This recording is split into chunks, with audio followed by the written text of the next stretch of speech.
अध्याय 7। जैस्पर का धंधा। जैस्पर को पैसे से ज्यादा और कुछ पसंद नहीं था। वह सारा समय उसके बारे में सोचता रहता और चाहे जितना पैसा उसके पास आता, उसके भीतर और पैसे की चाह बनी रहती। अगर आप बीच रात में दबे पांव उसके सोने के कमरे में जाते जब वो गहरी नींद में होता और उसकी पलक उठाते तो आपको वहां एक नन्हे से सिक्के की छाप दिखाई देती, क्योंकि जैस्पर सिक्कों और नोटों और सोने चांदी के सपने ले रहा होता। किसी को मालूम नहीं था कि वह अपने पैसे किस तरह बनाता है। जब लोग उससे पूछते कि वह करता क्या था तो वह उनकी आंखों में आंखें डालकर कहता, दरअसल मैं अंतर्राष्ट्रीय संघर्ष से संबंधित सामग्री की आपूर्ति करने के क्षेत्र का विशेषज्ञ हूँ। किसी को सचमुच रत्ती भर अंदाजा नहीं था कि इस बात से उसका मतलब क्या था। बहरहाल, चूंकि लोग चीज़ों को न जानने की बात स्वीकार करना पसंद नहीं करते कि कहीं इससे यह न लगे वे बेवकूफ़ हैं, इसलिए वे जाहिर यही करते थे कि वे जानते थे। अच्छा, सचमुच? लोग जवाब देते, अरे वाह, कितना दिलचस्प है। कभी कभी जैस्पर यह भी कहता, आपको ये तो पता है न कि अंतर्राष्ट्रीय संघर्ष से संबंधित सामग्री की आपूर्ति करने के क्षेत्र से मेरा क्या मतलब है, क्यों? हाँ हाँ, बिल्कुल, वे बोलते, और इससे जैस्पर को पक्का पता चल जाता कि उन्हें मालूम नहीं था। जिस रोज डैंडेलायन की तस्वीर बार में छपी वह जैस्पर के लिए बहुत व्यस्त साबित होने वाला था। उसे सुबह सवेरे उठना सख्त नापसंद था, इसलिए नाश्ते के समय उसका मिजाज बिगड़ा हुआ था और दिनों से कहीं कहीं ज्यादा। तुमने मेरे कॉर्नफ्लेक्स में दूध डालकर मुझे नहीं दिया, वह अपनी नौकरानी पर चिल्लाया। मैंने सोचा रुकना ठीक रहेगा, उसने कहा, मेरा ख्याल था कि रसोई से ऊपर लाने तक ये सील कर लुसे-लुसे हो जाएंगे। वे उसी तरह अच्छे लगते हैं। जैस्पर दहाड़ा, मैं उन्हें लुसलुसा ही पसंद करता हूँ। क्या तुम्हें अब तक ये भी नहीं पता चला? लेकिन उस औरत को पता नहीं था, क्योंकि वह हफ्ते भर से ही उसके लिए काम करने लगी थी, और इतनी ढेर सारी चीजें थीं जिन्हें ये पसंद या नापसंद करता था कि इस थोड़े से अरसे में उन सबको याद रखना असंभव था। टोस्ट पर तभी मक्खन लगाया जाना था जब वह गर्म हो। प्याले में दूध चाय से पहले डालना जरूरी था। डबल रोटी को मेज पर लाने से पहले उसके सिनके हुए किनारे काट कर अलग कर दिए जाने थे, क्योंकि उसे किनारे नापसंद थे। जैस्पर की हजारों छोटी छोटी सनकें थीं और जब उसे ठीक वही न मिलता जो वह चाहता था तो ये पगला जाता। उसके सारे तौर तरीकों को सीखने में लगभग 2 महीने लगते थे, मगर वहां तक पहुंचते पहुंचते आमतौर पर नौकरों का धीरज जवाब दे जाता। उनमें से कुछ तो खुल्लम खुल्ला अपने जाने की सूचना दे देते, लेकिन कुछ उससे इतना खौफ खाते थे कि वे रात को बस खिड़की से कूदकर रफू चक्कर हो जाते। आदमखोर और चुचिया उन्हें रोकने के लिए कुछ न करते। किस्मत है भाई, ये हसरत के साथ सोचते हुए सबसे ताज़ा नौकरानी या बटलर या रसोइये को आधी रात के वक्त फाटक फांदकर सड़क पर सरपट दौड़ लगाते हुए आज़ादी की ओर भागते देखते। काश उसकी जगह हम होते। नाश्ता निपटाकर जैस्पर कूदकर बिस्तर से बाहर आया और उसने एक बारीक धारीदार सूट पहना और खुशबूदार सेंट हाथों पर उड़ेलकर गालों पर लगाया। उससे नींबू और चीड़फल की मस्त कर देने वाली खुशबू आ रही थी। जैस्पर उसे खास आदेश देकर, केवल अपने लिए, सिर चकरा देने वाली कीमत पर बनवाता था। आज सुबह कार में कारखाने जाते हुए उसे याद आया कि प्रमुख माली, जिसका काम कुत्तों को खाना देना था, पिछले दिन गोल हो गया था और जैस्पर दूसरे नौकरों में से किसी को जानवरों की देख-रेख करने की हिदायत देना भूल गया था। उनमें से किसी को भी इसका ख्याल नहीं आएगा, उसने अपने आप से कहा, वे सब के सब इतने बेवकूफ़ हैं। खैर, आदमखोर और बुचिया लंबे तरीके हैं। मुझे विश्वास है वे अपनी देखभाल स्वयं कर सकते हैं। जैस्पर का कारखाना कस्बे के छोर पर मौजूद घने जंगल की अंधेरी गहराइयों में छिपा हुआ था। उसके चारों तरफ ऊंची ऊंची वाड़ों के कई घेरे थे। हर घेरे के ऊपर नश्तर जैसी तेज तार कुंडलियों की तरह गोल गोल लिपटी हुई थी। 3 अलग अलग फाटकों में से हर फाटक पर जैस्पर को एक गुप्त संकेत बताना पड़ा और एक खास कार्ड दिखाना पड़ा जिस पर उसकी तस्वीर लगी थी ताकि वह साबित कर सके कि वह वही था जो वह कह रहा था कि वह था। आखिरकार उसकी मोटर कार कारखाने के अंधेरे खिड़की विहीन सामने के हिस्से पर गड़गड़ाती हुई जाकर रुक गई। खुद जैस्पर को मानना पड़ा कि कारखाने का ये सामने का हिस्सा थोड़ा भयंकर और भेद भरा लगता था। एक उदास दिखने वाला आदमी सामने के दरवाजे पर एक छोटे से कैबिन में लुढ़का हुआ सा बैठा था। मिस्टर स्मिथ को बताओ कि मैं उनसे मिलने आया हूँ, जैस्पर ने चुस्ती से कहा। उन्हें खबर है, तुम अच्छी तरह जानते हो, मिस्टर स्मिथ तभी किसी से मिलते हैं जब उसने पहले से समय ले रखा होता है। मैं तो परख रहा था, उदास देखने वाले आदमी ने कहा। उसने फोन पर संक्षेप में बात की और चुटकी बजाते ही जैस्पर मिस्टर स्मिथ के दफ्तर में बैठा था। मिस्टर स्मिथ उतने ही साधारण नजर आने वाले और मामूली थे जितना उनके नाम से झलकता था। हालांकि अफवाह ये थी कि मिस्टर स्मिथ उनका असली नाम नहीं था। उन्होंने एक सलेटी रंग का सूट, साफ सुथरी सफ़ेद कमीज और नीले रंग की टाई पहन रखी थी।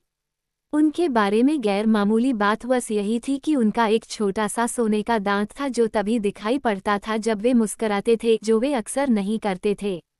उन्होंने और जैस्पर ने गर्मजोशी के साथ एक दूसरे का अभिवादन किया। धंधा कैसा चल रहा है? जैस्पर ने कहा। शानदार, जी हाँ, शानदार, मिस्टर स्मिथ ने जोश से कहा। हमारे पास कुछ अद्भुत नया सामान है जिससे आप, मुझे पूरा यकीन है, रोमांचित हो जाएंगे। क्या ख्याल है, शुरू करें?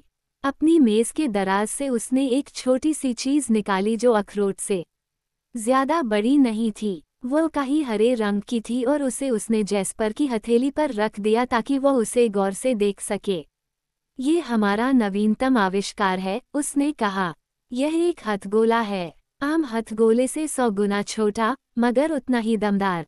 इसका मतलब है कि लड़ाई के वक्त फौजी इन्हें और भी बड़ी तादाद में ले जा सकेंगे। वाह, बड़ी अनोखी सूझ है, जैस्पर ने कहा। किस अक्लमंद को इसका ख्याल आया? सच पूछिए तो मुझे, मिस्टर स्मिथ ने कहा और विनम्रता से उनका चेहरा सुर्ख हो गया और उन्होंने निमिष भर को अपना सुनहरा दांत अलकाते हुए अपनी एक विरल मुस्कान जैस्पर की तरफ फेंकी।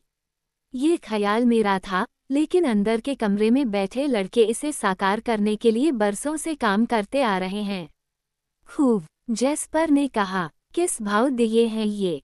मिस्टर स्मिथ ने कीमत बताई। मैं शुरू में 400 ले लूंगा। जानता था आप इन्हें पसंद करेंगे। मिस्टर स्मिथ ने अपनी मेज से एक इनवॉइस का फॉर्म लिया और उसे भरने लगे। उन्होंने जैस्पर के सामने हर तरह की बंदूकें और बम, जमीन की सुरंगें और रॉकेट और विस्फोटक पेश किए। जैस्पर ने अपना ऑर्डर लिखाया और कहा कि वो हथगोले अपने साथ ही ले जाएगा और बाकी सारी चीजें बाद की किसी तारीख को भेजी जा सकती थीं। आपके साथ सौदा करना हमेशा की तरह बहुत आनंददायक है। मिस्टर स्मिथ ने अपना सोने का दांत फिर से दिखाते और जैस्पर के काले चमड़े के ब्रीफकेस के खुले जवड़ों में हथगोलों को सावधानी से डालते हुए कहा। कारखाने से जैस्पर सीधा हवाई अड्डे आया। हवाई जहाज के अंदर जाने वाली सीढ़ियों की ऊपरी पायदान पर खड़ी परिचारिका मुस्कान से मुसाफिरों का स्वागत कर रही थी। जैस्पर को पहचानते ही उसने मुस्कराना बंद कर दिया। कैसी हो 56 छुरी? जैस्पर ने परिचारिका के पास से गुजरते हुए उसके नितंबियों को जोर से थपकी देते हुए कहा। उम्मीद है आज जहाज पर तुम्हारे पास खाने पीने की ढेरों बढ़िया चीजें हैं, वरना मुझे खबर लेनी पड़ेगी। ये कहते हुए वह हंस रहा था, लेकिन वह एक अजीब सी वेमजा किस्म की हंसी थी। परिचारिका ने झुरझुरी ली। जब वह अपने गंतव्य पर पहुंचा तो उड़ान के दौरान ढेर सारी मुफ्त शैंपेन पीने की वजह से डकारे ले रहा था और पीछे से हवा छोड़ रहा था। भाड़ में जा, परिचारिका उसे जहाज की सीढ़ियां उतरते देखकर बुदबुदाए। जैस्पर कूदकर एक टैक्सी में बैठा। मुझे राजमहल ले चलो, उसने कहा। राजमहल शहर के छोर पर एक बड़ी सी गुलाबी इमारत थी, और जब वह वहां पहुंचा तो उसने पाया कि उसे पुलिस के सिपाहियों और सुरक्षाकर्मियों ने घेर रखा था, जो पत्रकारों और कैमरामैनों और फोटोग्राफरों की विशाल भीड़ को रोकम रखने की कोशिश में जुटे हुए थे। जैस्पर ने उन पर रत्ती भर ध्यान नहीं दिया। वह घूमकर पिछवाड़े की तरफ गया जहां उसने पाया कि बाड़ में एक छेद था। अंदर सरक कर वह तेजी से बागीचा पार करके सीधा राजमहल की तरफ बढ़ा, दबे पांव एक खिड़की तक गया और फिर उसने अंदर झांका। जैस्पर को जो कमरा नजर आया वह शानदार था, ऊंची, रंगी हुई छत वाला, झाड़ फानुसों और शीशों से सजा हुआ। दो नाराज दिखते आदमी एक बड़ी सी चमकती हुई मेज के दोनों ओर एक दूसरे के आमने सामने बैठे हुए थे। उनमें से एक ने टोपी, कंधों और सीने पर ढेरों सुनहरे फीतों वाली फौजी वर्दी पहन रखी थी। दूसरा एक अधेड़ आदमी था जिसने सलेटी सूट पहन रखा था और कमोवेश मिस्टर स्मिथ की तरह लगता था, सिवा इसके कि उसका कोई सोने का दांत नहीं था। उन दोनों के बीच चिंतित नजर आने वाली एक औरत बैठी अपने हाथों को झटक रही थी। अचानक सूटधारी आदमी ने मेज को जोर से अपनी मुट्ठियों से ठोका और उछलकर खड़ा हो गया। हमारे लोग तुम्हारे लोगों को मार देंगे, वह चिल्लाया। वर्दीधारी आदमी ने भी अपनी मुट्ठियां मेज पर मारी और उछलकर खड़ा हुआ। कोशिश करके तो देखो जरा, वह दहाड़ा। कोशिश तो करो जरा। दोनों जने अब पुतली में पुतली गाड़े एक दूसरे को घूर रहे थे। सज्जनों, सज्जनों, प्लीज, इससे हमें कुछ हासिल नहीं हो रहा, बीच में बैठी चिंतित औरत ने कहा। वह वर्दीधारी पुरुष की ओर मुड़ी। जनरल, मेहरबानी करके शांत रहिए। और सूट वाले आदमी से बोली, राष्ट्रपति महोदय, कृपया इस तरह चिल्लाए नहीं। मेरा ख्याल है हमें कुछ देर के लिए विश्राम करना चाहिए और एक कप चाय पीकर खुद को शांत करना चाहिए। हम 1 घंटे बाद फिर मिल सकते हैं और उस समय तक मुझे उम्मीद है आपके मिजाज भी ठंडे हो गए होंगे। मन भर के कदम उठाते और त्योरियों चढ़ाते हुए राष्ट्रपति और जनरल कमरे से बाहर चले गए। जिस पर किसी का ध्यान नहीं गया था, खिड़की से चुपचाप सरक गया। तकरीबन 20 मिनट बाद उसने जनरल को वाग की एक बेंच पर मुंह लटकाए उदास बैठे देखा। मैंने वह सब सुना, जैस्पर ने दबे पांव उनके पास आकर धीमी आवाज में नरमी से कहा। मैंने सुना उसने आपसे क्या कहा, उस दूसरे आदमी ने। मैं आपकी जगह होता तो कभी बर्दाश्त न करता। जनरल ने मुड़कर उसे देखा। तुम कौन हो? उन्होंने पूछा। यहाँ क्या कर रहे हो? मैं एक विशेषज्ञ हूँ, जैस्पर बोला, अंतर्राष्ट्रीय संघर्ष से संबंधित रसद और कुमुक के क्षेत्र में। ऐसा? जनरल ने कहा। क्या सचमुच? और उन अधिकतर लोगों के विपरीत जिन्हें जैस्पर जानता था, जनरल को साफ साफ मालूम था कि जैस्पर का सही मतलब क्या था। अपनी जेब से जैस्पर ने उन नन्हे हथगोलों में से एक निकाला जो वह मिस्टर स्मिथ से लाया था और उसे अपनी हथेली पर रखकर आगे बढ़ाया। जब उसने जनरल को समझाया कि वह क्या था, तो जनरल बहुत प्रभावित हुए। इनकी कीमत क्या है? जैस्पर ने कीमत बताई जो उससे 5 गुना ज्यादा थी जो उसने मिस्टर स्मिथ को दी थी, और आगे कहा, मैं इनमें से 200 आपको अभी और यहीं दे सकता हूँ और इसके अलावा और भी ढेरों सामान उपलब्ध करा सकता हूँ, बंदूकें, विस्फोटक, जो भी चीज आप चाहें। तय पक्का रहा, जनरल ने कहा। फिर उसने अपना ऑर्डर लिखाया, जैस्पर को पैसे दिए और खुश हथगोलों का ओला लिए चला गया। लेकिन क्या कहते जनरल अगर उन्हें पता चला होता कि उनसे अलग होने के 5 मिनट बाद जैस्पर बाग में किसी और जगह राष्ट्रपति के साथ बेंच पर बैठा हुआ ठीक वैसे ही बातचीत कर रहा था और उन्हें बाकी 2 हथगोले बेच रहा था। इधर जनरल और राष्ट्रपति फिर से मिल बैठने के लिए राजमहल के भीतर गए, उधर जैस्पर बाड़ में बने छेद से सरक कर निकला और उसने एक टैक्सी को आवाज देकर रोका। मुझे हवाई अड्डे ले चलो। हवाई जहाज की सीढ़ियां चढ़ते समय उसे अभी से पहले विस्फोटों की गूंज सुनाई देने लगी थी। दिन भर की भाग दौड़ के बाद वह घर वापसी के दौरान सारा समय सोता ही रहा। सभी परिचारिकाएं इससे बेहद खुश थीं, हालांकि वह इतने जोर से खर्टी ले रहा था कि उन्हें हवाई जहाज की गड़गड़ाहट के ऊपर सुना जा सकता था। अगर वह जगह रहता तो हर वक्त उनकी नाक में दम किए रहता। जब वह अपने देश वापस आया, रात गिर चुकी थी और वह फिर से चिड़चिड़ा और बदमिजाज हो गया था। सब ठीक है न? उसने घर पहुंचने पर बटलर से पूछा। सच कहूं तो नहीं, बटलर बोला। कसाई एक लंबा चौड़ा हिस्सा उस गोश्त के सिलसिले में लेकर आ धमका था जिसे आदमखोर और बुचिया ने आज दोपहर उसकी दुकान से चुरा लिया था। अगर उसका ख्याल है कि उसका भुगतान मैं करूंगा तो वह बैठा सोचता रहे। उसे अपने गोश्त को संभाल कर रखना चाहिए, ऐसे ही खुला नहीं छोड़ देना चाहिए कि कुत्ते उस तक पहुंच सकें।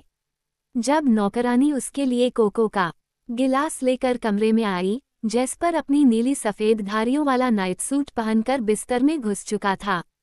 ये वही नौकरानी थी जो उसके लिए उस सुबह कॉर्नफ्लेक्स लाई थी। वह थक कर चूर हो चुकी थी, क्योंकि सारा दिन कड़ी मेहनत करती रही थी। जब जैस्पर हवाई जहाज में बैठा शैंपेन पी रहा था, उस समय वह कालीन और दरियां फटकती रही थी और फर्श पर पोंछा लगाती रही थी। और ये चीजें, जैस्पर ने प्याले के पास रखे 3 बिस्कुटों की तरफ इशारा करते हुए पूछा, क्या है भला? बिस्कुट है साहया, चॉकलेट बिस्कुट। ये तो मैं भी देख सकता हूँ, जैस्पर गरजा। मैं बेवकूफ नहीं हूँ, औरत। लेकिन तुम्हें पता नहीं है कि मैं चॉकलेट बिस्कुट सिर्फ दोपहर की चाय के साथ लेता हूँ। हर रात अपने कोको के साथ मुझे मॉल्टेड मिल्क बिस्कुट ही चाहिए, 11 बजे वाली चाय के साथ गुलाबी वेफर और लंच के बाद जैम वाले पोए, सिवा शनिवार के, जब मैं जैफा केक खाता हूँ। समझ लिया तुमने? मेरा ख्याल है। समझ लिया तुमने? जी साहब। माफ कीजिए साहब। औरत न रोने की भरसक कोशिश कर रही थी। मेरा ख्याल है, उसने मन ही मन सोचा, मैं आधी रात को बस सीधे सीधे खिड़की फांद कर भाग सकती हूँ। कमरे से उसके जाने के बाद जैस्पर ने अपना कोको पिया और बिस्कुट खाए। भले ही वे चॉकलेट बिस्कुट थे। फिर उसने रेडियो खोला। नमस्कार, लीजिए खबरें सुनिए। ताज़ा सूचनाओं के अनुसार एक भयंकर लड़ाई। ओह, सांप की कुहनी की कसम, किसे परवाह है? जैस्पर ने खिझलाकर कहा और रेडियो बंद कर दिया। उसने बत्ती बुझा दी और बिस्तर में गुड़ी मुड़ी हो गया। और 5 मिनट के अंदर जैस्पर गहरी नींद में खो चुका था, पैसे के, सिक्कों और नोटों और सोने के सपने लेता हुआ।